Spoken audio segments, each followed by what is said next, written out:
Today we're going to talk about gold as a retirement plan.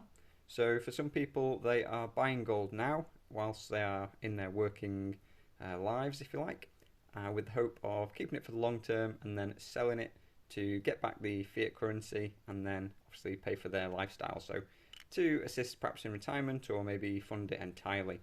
You know, everyone's got different strategies, and I speak to a few people who that is the case. So in the long run, you might say that now your living expenses cost around about 1 ounce per month. Maybe it's quarter ounce per month if you're in other countries. Maybe you've just got a little bit of self-sufficiency and maybe you're living off the grid. Who knows? You know, there's a lot of variables here. So for some people, their basic living expenses might be around about 1 ounce per month. Some it might be two. You know, if you're supporting other family members, maybe it's three, maybe it's five, maybe it's 10. You know, who knows? But for me, my basic living expenses, so we're not counting, exotic cars or anything like that. We're just thinking, okay, my basic bills, basic expenses on utilities, you know, a little bit of basic entertainment and that kind of thing. You know, we're sort of talking about those kind of expenses, you know, the basics. I could live on 1 ounce per month in the UK.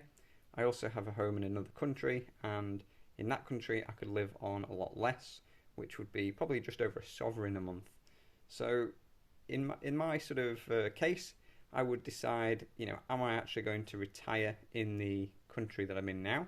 You know, maybe you are, maybe you are not. It just depends. So to come up with an easy example, let's say my living expenses are about 1 ounce a month, then that is obviously 12 months in a year. So for 1 year, you would be talking 12 ounces. Maybe you're using quarter ounce, maybe you need 4 quarter ounce to survive a month, or maybe that is, you know, 4 sovereigns. It's almost a sovereign a week or a quarter ounce a week. So you're going to need about 50 of them for the year. So call it 50 to make so we've got a couple of spares. You know, maybe you're going to stack 13 ounces instead of 12, just so you've got that spare one. So if you're planning to retire and then roughly live for 25 years, then you might say, okay, I need 25 ounce I need 25 years times the 12 ounce, and you might do the maths on that. You might say, okay, I need my 50 sovereigns a year, and I need to obviously times that by however many years I plan to, you know, assist my retirement for. The tricky thing with retirement is you don't know necessarily how long you're going to live for once you've retired. So the advantage of gold is, if we look back in the past, it tends to keep rising over time and therefore maintain its purchasing power. So a lot of people believe gold is a good inflation hedge. If we look back in history, you know, if you've been stacking, let's say in the 80s and into the 90s and early 2000s, and you were going to retire now, yes, everything has gone up in fiat terms. So property has gone up, property taxes in the UK, which is council tax, has gone up. Things like your utilities have obviously gone up, food has gone up, pretty much everything has gone up, but so has gold. So when you are looking at it in that sense, you would be able to buy the same stuff as you could then. Whereas if you just stacked up cash for retirement, you know, a lot of money back then, so maybe £30,000 that you could have bought a house for 20 years ago would now get you maybe a deposit of about 10-20% in a cheaper area of the UK. So in that sense, you know, rents have gone up as well. Like literally, can't think of much that has gone down. Maybe some technology is a bit deflationary, but you know, your basic living expenses, pretty much everything has gone up over time, and therefore you need to obviously outlay more.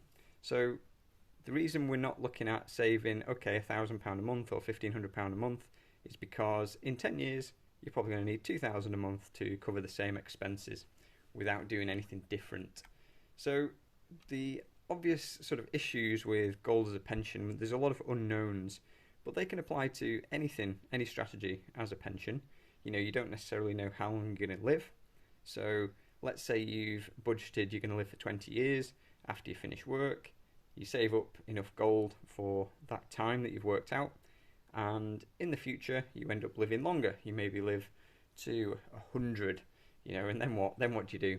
So you might have to ration it a bit further, or you might have to stack a bit extra just in case.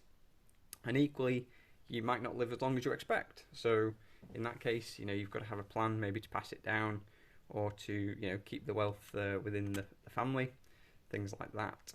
So as you look at some of these coins, they were under £1,000 when they were released, but now you could sell this. It's gained a premium as well as the gold price going up, so you would do very well with some of these. And perhaps if you're stacking the Tudor Beast, that will be the case. The next point I was thinking to make is that the tax rules at the moment might not be the same in the future.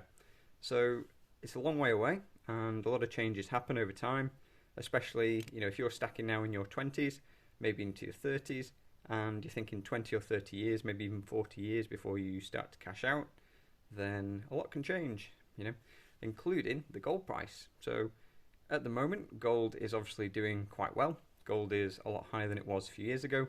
If you were coming to sell at a time when gold was lower, then perhaps it wouldn't do that well for you. So it just depends. What I would suggest is my approach to buying gold is to average in. So I'm not buying all my gold on the first day of stacking. Although, to be honest, that would have been better, but I didn't know. The gold price could have gone down more. It could have come up. So the reason averaging in is a good strategy is because you're exposed to all the different prices in the market of that time frame.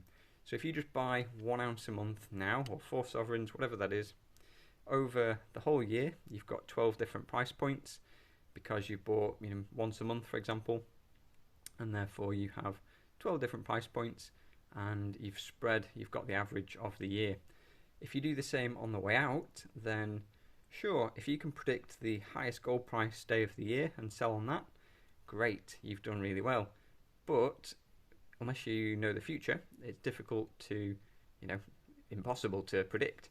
You might get lucky, but oftentimes you can do better just by averaging out. So selling an ounce a month, or selling, a few ounces every quarter, whatever that might be, rather than selling all of it on one go. So I'm not going to hit retirement age if I was planning to use gold as retirement and sell the entire stack my first day of retirement.